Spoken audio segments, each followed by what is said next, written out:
Alright. So our second part is verifying if two functions are inverse to each other. Our first example, we have f of x equal 2x plus 6 divided by 3. Our second function is g of x equal negative 6 plus 3x divided by 2. So in order to verify if two functions are inverse to each other, we actually have to do two composition. So we're on the side. Prove that f of g of x will equal to x at the end. And then reverse order. Prove that g of f of x equals x. So again, we do two compositions where each function are replaced or in reverse order.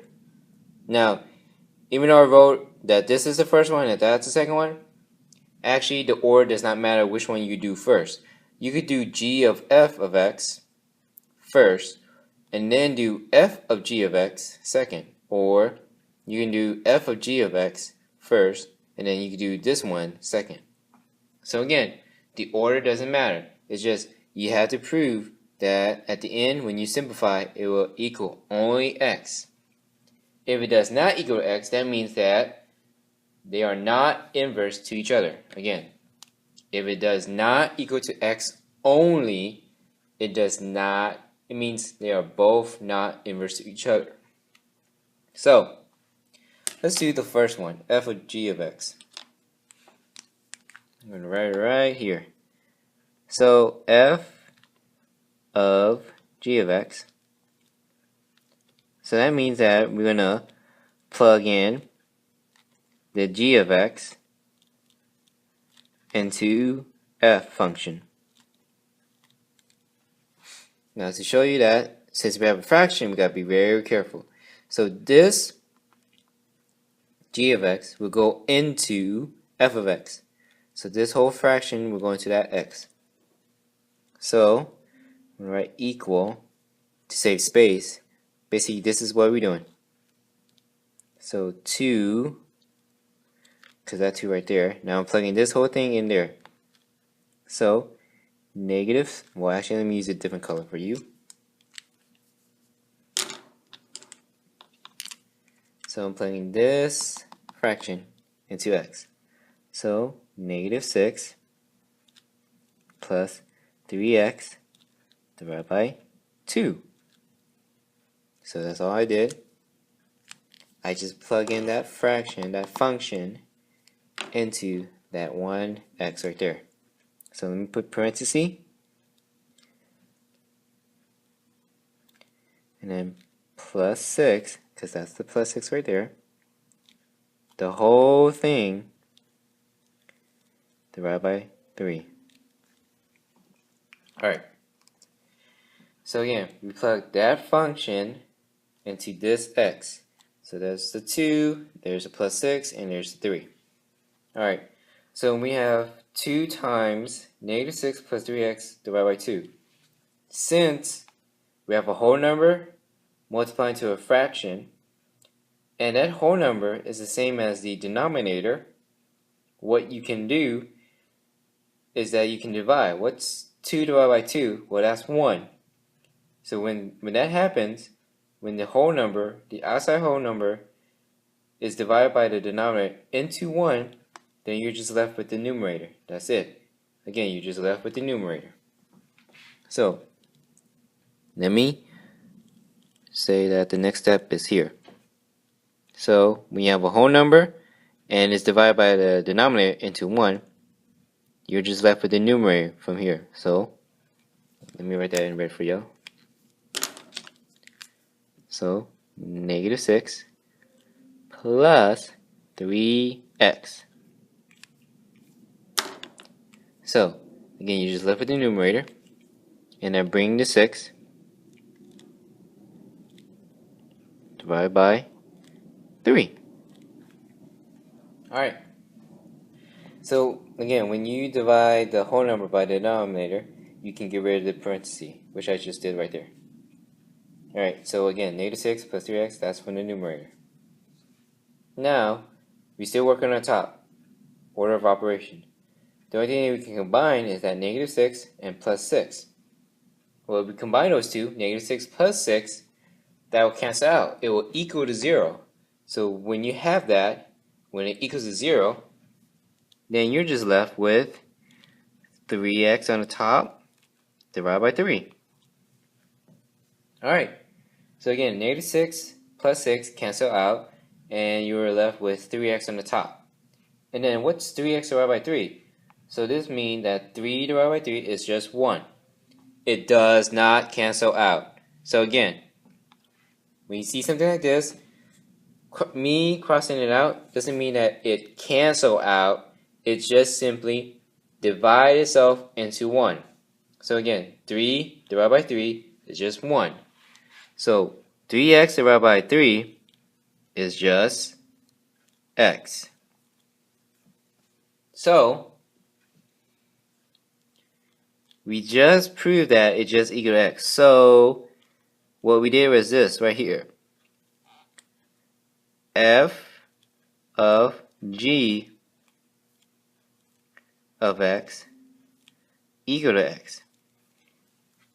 Alright, so that means we only did half of the work. So we have to do this one next. So let me erase. So again, we proved that f of g of x equals x. Now we're going to do the other way around.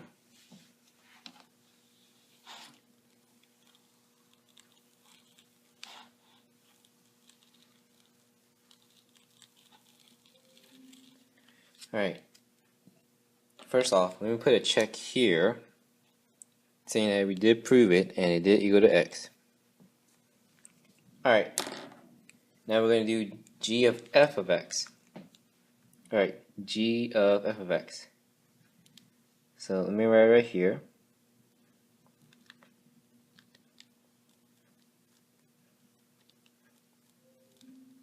And all we're doing is the same process, but now this time, this function, this fraction will go into that x.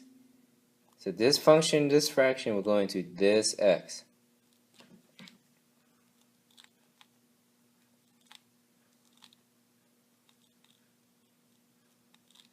So I'm just simply stating that we're going to plug f of x into g. Alright, now this function will go into that x, so we have, I'm going to put equal sign, negative 6 plus 3. Alright, since we plug in that fraction, that function, I'm going to write in red to visually see. So 2x plus 6 divided by 3. Alright, put this in parentheses.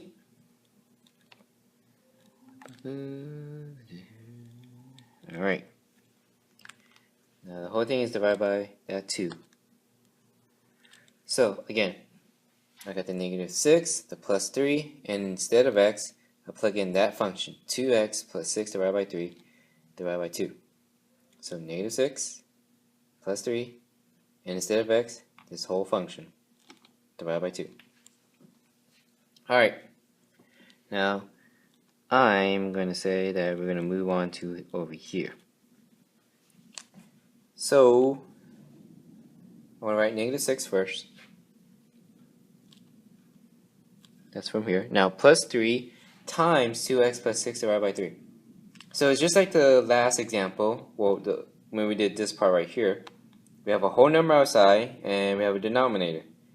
If the whole number can be divided by the denominator into 1, 3 divided by 3, then we're just left with the top. So again, 2x plus 6. Now, since it's a positive, since this is a positive 3, we don't have to worry about changing sign. So I can just rewrite this the same as it is. So, plus 2x minus 6. So be very careful. If, in the event, there's a negative. If there's a negative, you have to distribute and change the sign. Oh, wait, that's supposed to be a plus. So, again, since this is positive, I didn't have to change the sign. It stays the same. Now, let me write that 2 Alright, so let's take a look at the top. We have negative 6 plus 2x plus 6. The only thing we can combine is that negative 6 and that plus 6. Well, if we do that, negative 6 plus 6, that would just be 0. It will cancel out. Now again, to remind you, cancel out means equal to 0.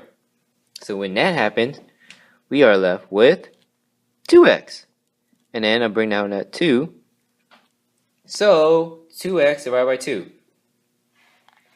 So again, we have a 2 on the top, we have a 2 on the bottom. We can cross them out by dividing them into 1, not cancel out. So 2x divided by 2, that would just be x. Because again, 2 divided by 2, that's 1, not 0. So 2 divided by 2 is just 1, not 0. So since they're equal to 0, we just prove that g of f of x equal to x. So doing so, we have just proven that these two functions are inverse to each other. Now, when you're doing this on, say, like a test, you would write out all the work. Now, the reason I erased the other example work was to make room for this. So imagine this twice the amount of work.